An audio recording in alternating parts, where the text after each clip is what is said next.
આજે આપણે ગોળ કેરીનું વઘાર્યું અથાણું બનાવીશું, જે આ ખૂબ જ જૂની રીત છે.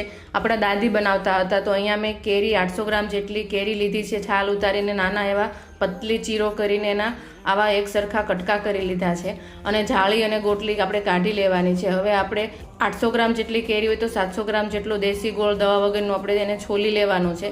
અને હવે એક વાસણની અંદર આપણે 2 લીટર જેટલું પાણી, 1 ચમચી મીઠું અને ઉકળી જાય એટલે આપણે એમાં જે કેરીના કટકા તૈયાર કર્યા હતા એ એડ કરીશું અને ધીમા ગેસ ઉપર 5 મિનિટ માટે બફાવા દેવાની છે. કેરી બફાઈ જાય એટલે આપણે પાણીમાંથી એને અલગ કરી લેવાની છે.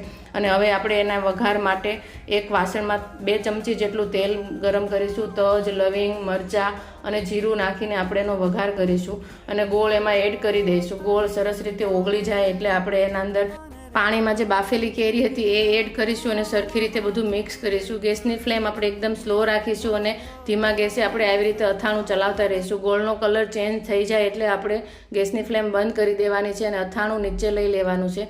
આ અથાણું ઠંડુ થશે એટલે એને જાતે તે થોડું ઠીક થઈ જશે, એટલે કે જાડું રસાવાળું બનશે. ઠંડુ થઈ ગયા પછી આપણે એના અંદર 2 ચમચી લાલ મરચું પાવડર એડ કરીશું. મીઠું બિલકુલ નાખવાનું નથી. મીઠું આપણે બાફતી વખતે નાખ્યું હતું. અને ઠંડુ થયા પછી આપણે એક બોટલમાં ભરીને આ અથાણું લઈશું. આ અથાણું તમે ઉપવાસમાં પણ ખાઈ શકો છો.